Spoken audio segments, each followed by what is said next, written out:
Hi everyone, welcome to another exciting edition of Words, Images, and Worlds. Glad on this episode to be having a chat with comics creator, fellow scholar Vladimir Popov. Vlad? Yeah. Yep, hey, Hey, welcome. hey, Thank you for Jason. coming. Thanks for having me again. It's a My pleasure. pleasure. It's an open invitation. You are welcome anytime. Always glad to talk about your creating. I saw recently, I think on social media, that you had some Phantom work that you'd just done. Yeah. That's the most recent one. That was a jam with one of my old artist friends, Nice. and we actually he actually drew it for a competition that was supposed to go for American publisher Moonstone first, Hmm. and he asked me if I want to color it. I was like, why not? It's a cool image. So I did it, and then he sent it off to Moonstone. I don't know what happened there, but he sent it off to Australian Through Publications, which is I think like the oldest publisher for Phantom outside of King Features. Like they Interesting. formed in 1948.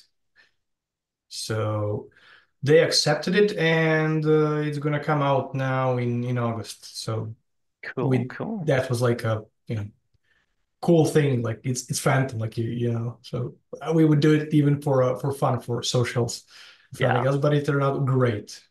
yeah. It looked great, and of course that inspires me to mention pulp storytelling because I know we've also talked a little bit about pulps, and I'm currently editing a thing on pulps, and all of those sort of things. So, any particular characters or stories here, just to take a question into what's new for you? Uh, any pulp stories that have been a big part of your formation?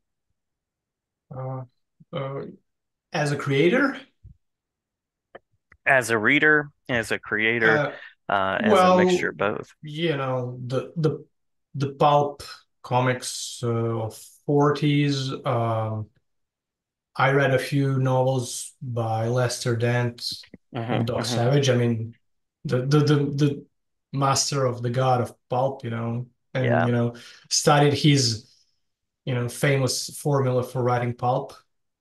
yeah, yeah. So that, I mean, the classic in features, early heroes, I think they're all kind of been pulp.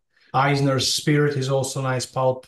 Hmm. Hmm. So there's been a lot of comics and a lot of novels, even you know today or in the past 30 years or something like that, embraced a lot of Lester Dent's writing style and techniques and story structuring. So I mean, Lee Child, I mean, you can say that that's pulp, like Hmm. Jack Reachers, and they're nice novels. I mean, I read a few of them, so they're really nice. But that's kind of stuff. And of course, if we go on the classic one, the one that lived that, not also he wrote about it, but he must have lived it, Charles Bukowski. Hmm. Hmm.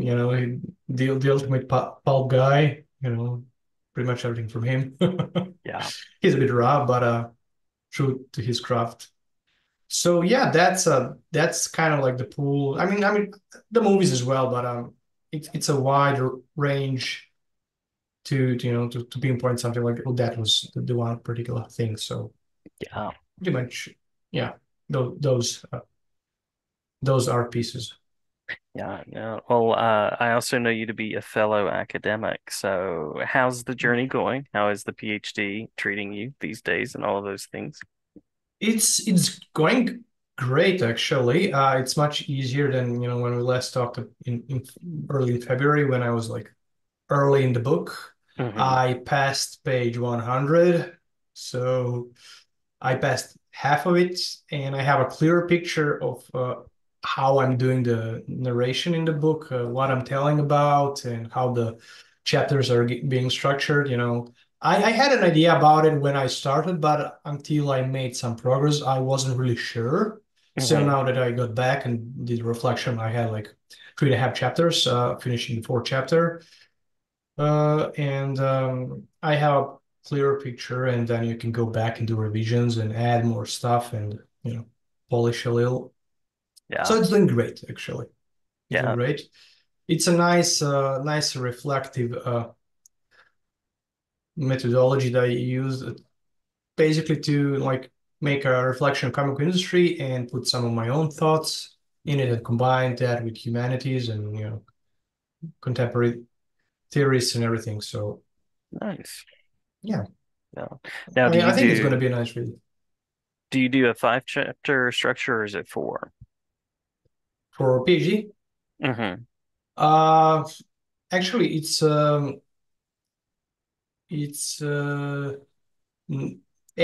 seven chapters Oh, of wow. Okay. theoretical discussion. Mm-hmm. Chapter one is intro. Chapter nine is conclusion, and chapter 10 is like library. Oh, interesting. Okay. Yeah. Interesting. Yeah. Yeah, my dissertation was like a five chapter format, and I don't know if you get to the part where you're making sort of the new commentary or the findings if that's in a particular chapter. But I remember I had to sort of give myself permission, having read a lot, written a lot, and having done the study that I set out to do to actually write that chapter. Well, I thought that was my initial outline was a bit of a four chapters bigger ones, but then I went down with my mentor and we decided to go more smaller chapters to make it kind Hmm. of like a wider discussion to cover more topics and then to tie all in a conclusion that kind of way. That was his suggestion, so that's how we went. Yeah, And no, I won't have a discussion. I'll have a technical chapter where I'm kind of like a practicum where I'm laying off some of my practical thoughts and experiences. So that's going to be kind of like more discussion. yeah. Uh, uh, I'll see. That one is probably going to go like last in line. So there's a little bit more structure that needs to go, but so far it's going. Yeah, yeah.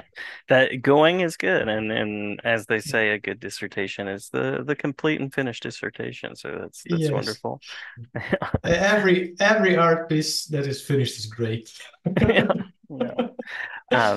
Well, looking forward to reading it at some point in the future as well, and I'm curious about how you're thinking about comics as part of the academic work that you want to do.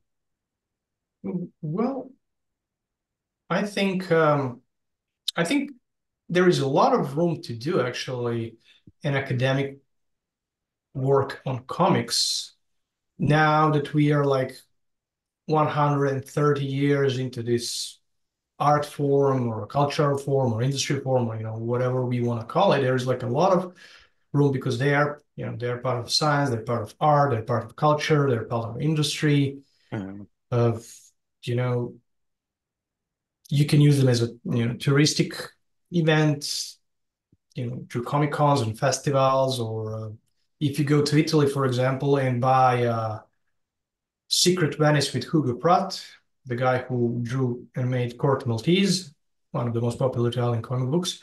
He does a touristic guide with his character on Venice, mhm, mhm. and everything is illustrated, and he guides you through the city through his character. So kind of like a touristic attraction. So it's a mix of media, and it's kind of interesting. So there's Nice. a lot of things that we could cover actually in academics, and it's definitely I think it's important art form because we cover a lot of you have like directing, you have story writing, you have art, you have costumes, you have scenery, like Mhm. architecture, like it's a sublimation of almost every art form out there in a comic book that a comic book artist should know how to do actually, and it's a nice synergy. So I think we can reflect, and there is a lot of stuff that happened over the past 130 years historically when we see through the movements, they're all tied to countries and through other forms of art movements and everything. So we can do a reflection on how all those comics evolve. For example, I Mhm. was reading. I just finished recently Dr. Mebius and Mr. Gere from Dark Horse on Mobius. Hmm. It's a 300-pager interview with him over the course of 40 years. Wow. Wow. Yeah. Yeah.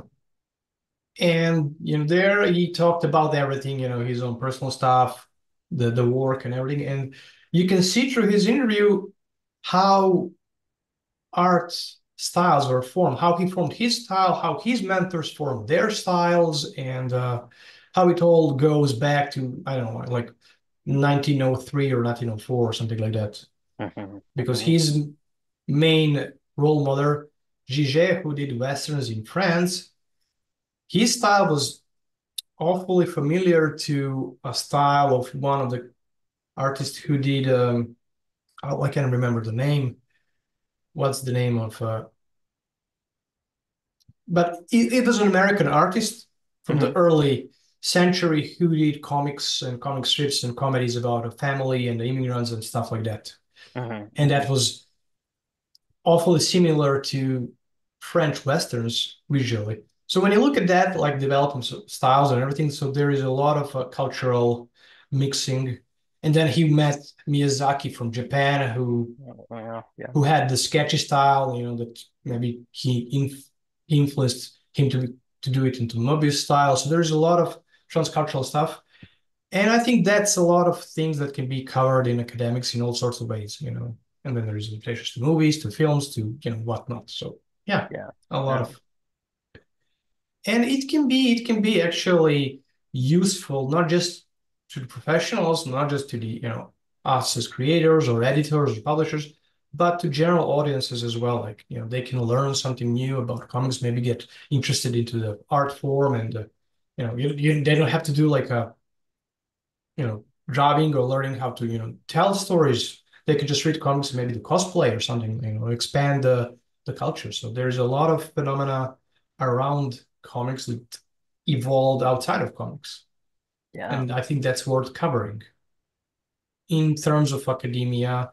And if we go into the if we go into psychology and all that, how does reading a comic book influences creativity and stimulates the mind and critical thinking and logistics and everything that develops in child. So, there's a lot of good stuff that can be found in studying comics, opposed to, like Frederick Wertham, who's Hmm. a bit of a naysayer on comics.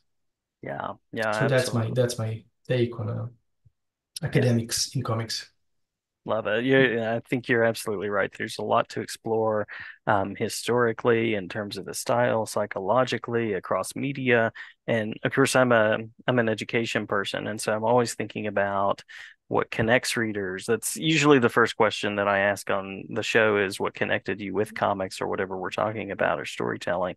It's a really fascinating set of work to look at and so many different types of work within what people consider comics.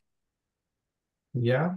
Well, there's that too, in that especially today, we have like a lot of technological advancements that actually enable us to break the mold of standard comic book that was, designed 100 years ago.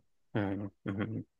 So you can have like vertical comics, you can have like swiped comics, you can have panel comics. There's a lot of different possibilities how you can structure the story, and then you can adjust the storytelling as well. Yeah, So that's interesting as well. agreed. Yeah. Now I know you did a chapter for a book that I've been working on that is in proofing as of today. It finishes proofing tomorrow, so fingers crossed for all good things there. And you were looking at the Joker across media, so curious about this recent look and what inspired you to take on this character. Well, my work on Joker is that I submitted to you is actually that was my first paper when I enrolled in PhD studies for Nice, my nice. first exam. Yeah. I wrote that paper in 2019, and since then it kind of like evolved through 4 or 5 iterations and drafts Hmm. to end up being what it is right now. But Joker is I think I was under influence of the movie that came out, I think that October 2019, and Hmm. Hmm. I was on a personal note, I was going through a bit of a rougher period right at that moment, end of 2019, beginning of 2020, and so kind of like a bit of a darker period. So I guess maybe that subconsciously influenced me, to go to Joker because he's that type of a character where you like, you don't know he's a Joker. You have no clue what you're gonna get with him and what he's gonna do next and who he's gonna be Hmm. actually. So I was drawn to that mystique and thought it would be cool to do like a transmedial approach to Joker because he had like multiple origin stories. Hmm. Hmm. He had multiple adaptations into filming universe through movies, through TV shows, through animations, through gaming. And in each of those renditions, he was the Joker, but he was not the Joker. Like you always got the new one. The latest edition, when we saw the latest trailer with Joaquin Phoenix, where he actually smiles, but that's smiles while cries and does the you know trans emotional state Hmm. where Hmm. he mixes more emotions and at one you don't know what you're getting. So he's in that way fascinating character opposed to Batman, who is like he has the strongest morality codex in his own way, which again might be on a gray side in his own way, but he's Batman is a constant while Joker is completely like quantum mechanics, like he you don't know what you're gonna get. Yeah. So Yeah. that was appealing to me to see how that could go and you know to do research on all those media forms and how that can like influence you know reading and creativity and everything that I wrote in a paper. Well, curious to talk with you about the new movie when both of us see it, and curious Oh to see yeah, I where they will. take the story. Yeah. It's definitely going to be enhancement, at least from trailer. I like it. Yeah. Yeah, yeah. The addition of Lady Gaga, I think, definitely Mm. adds something for sure.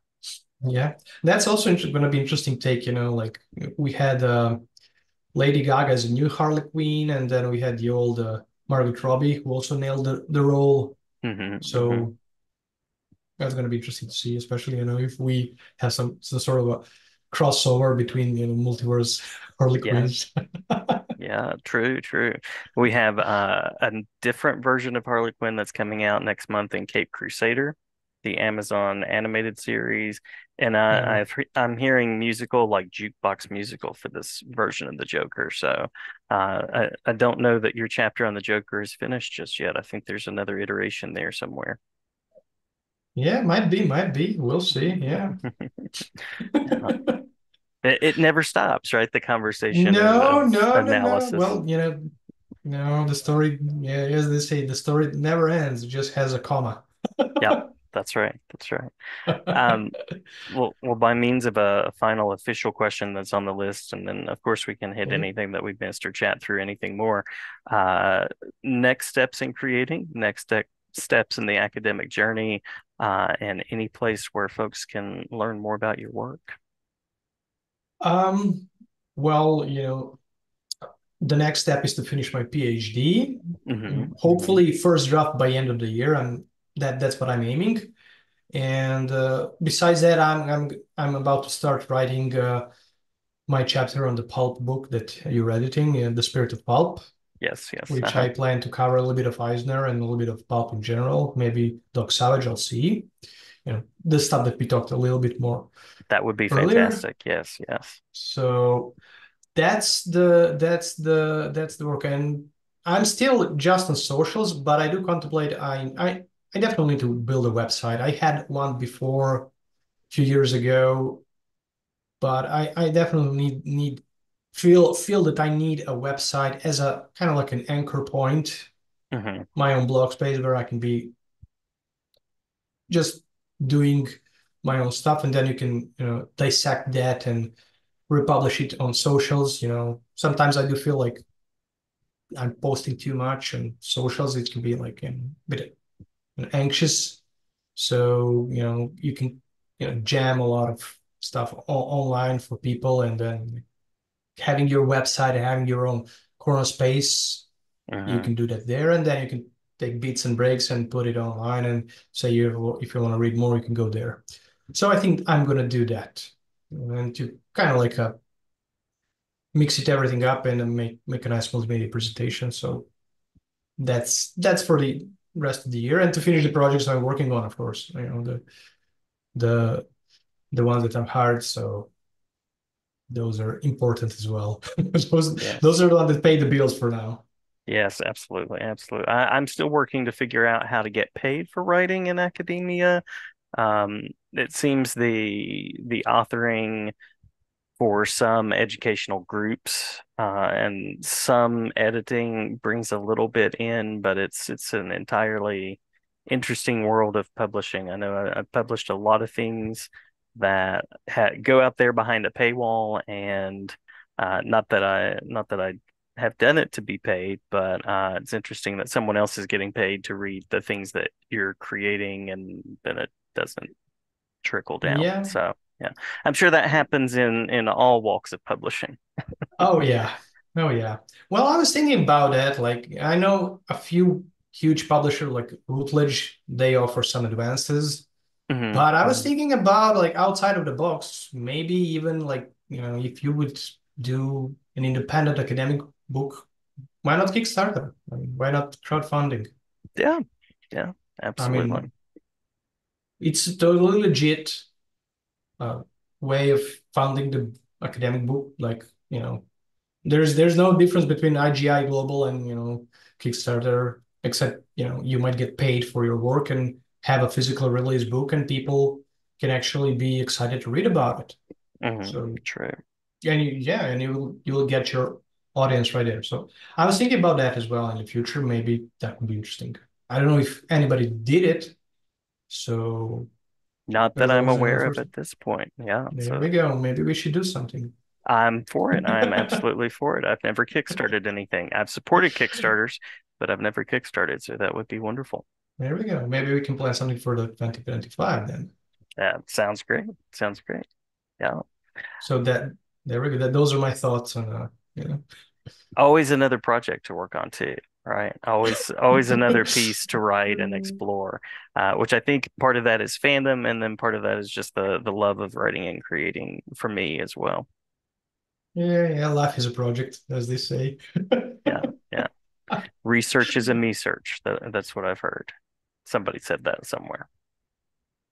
Well, you as long as you do research, as long as you develop your like, the child in you lives Hmm. and you Hmm. grow as a person. So I guess that's part of our journey, or of all of us who are creating. It doesn't matter if it's an art piece or you're telling a story, even if it's academic, it has its language, it has its rules, you know. Same as art form, like you're gonna draw something, hand goes the way hand goes, but Hmm. same Hmm. goes for writing a academic piece. You have a methodology and resources that you need to connect to, and that's it. Like, you're Yeah, doing your thing. absolutely. Yeah, yeah. Well, always glad to talk research, always glad to talk comics, academics, and all of the things, and always glad to share about the work that you're doing. I know that our conversation will continue, and I appreciate that very much. Definitely, definitely. We need to do a winter season this year, and then we have a nice hat trick for 2024. I like it. I like it. Sounds wonderful. It's a plan. It is a Trilogy, plan. trilogy, yeah. Yes, absolutely. The trifecta. Yeah, yeah. Beginning, middle, and end. There we go. We covered everything. That's right. True That's right. storytelling. Yeah. Yeah. Well, Vlad, thank you again. And the Zoom space is always open. Thank you for having me, and yeah, to be continued, folks.